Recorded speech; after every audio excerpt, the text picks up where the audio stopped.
We know that Rhode Island is aptly named the Ocean State, and with that comes an array of opportunities to catch and eat seafood. We had the opportunity to go out to 401 Oyster Co's Oyster Farm.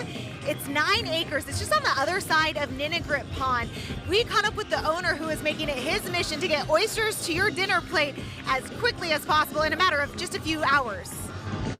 So this is called an oyster cage. Okay. And then these are the bags we use, and they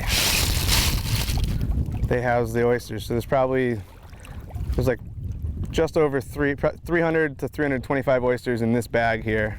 The small but mighty team at 401 Oyster Co started these beauties out this time last year when they were just this size. Yep, so these are this year's babies. Pinky nail size, just about 3/8 of an inch. You know, over the course of the oyster's life on the farm, you might handle each one 10 times at different stages. So I think a lot of people are surprised when they see the process and realize how labor intensive it is to get them to a 2-year-old oyster that's on your plate at the raw bar. On this picture-perfect Rhode Island summer day, Getting crushed. There you go. I got in the water to check out 401 Oyster Co's 9-acre farm in Charlestown on the north side of East Beach. 401 Oyster Co owner Brian Pinsky quickly reminded us that days like this on the water were the exception for his team. You came out on one of the best days. Not so glamorous in the wintertime. 5 days a week, year-round, Brian and his small team of guys pick, sort, and place the oysters according to size. Every year, putting some 1 million of these small shellfish back into the water. I mean, everything we're putting out is top quality. 90% of what we're selling is harvested into a restaurant the same day and being sold to people that night. These mollusks help filter out water and in doing so grow. What they eat determines how quickly they grow, their shell size, and most importantly, their flavor. The taste kind of fluctuates based on where they're grown and how they're grown. Like, they're pumping the water that's in the pond or in wherever you're growing them, and whatever minerals and whatever food is present, that's being incorporated into the flavor when you eat them. 'Cause, you shuck it and there's still a little bit of liquid in there, and that's the water that they were growing in.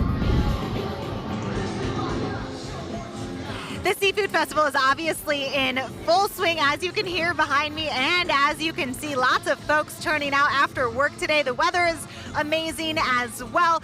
Some 40,000 people are expected for this 3-day event, the 38th annual. So what happens for these 3 days besides eating as much seafood as you want? There's other things besides seafood, by the way. On Sunday, there will be a classic car show.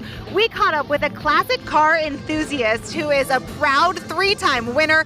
He's restored his winning wheels from nothing. He is hoping that this 1930 Ford Roadster with a 350 Chevy engine will help him bring home another trophy this time around and all those bragging rights to his buddies. But he is definitely expecting some stiff competition at this year's Charlestown Seafood Festival Classic Car Show. Oh, I love to win.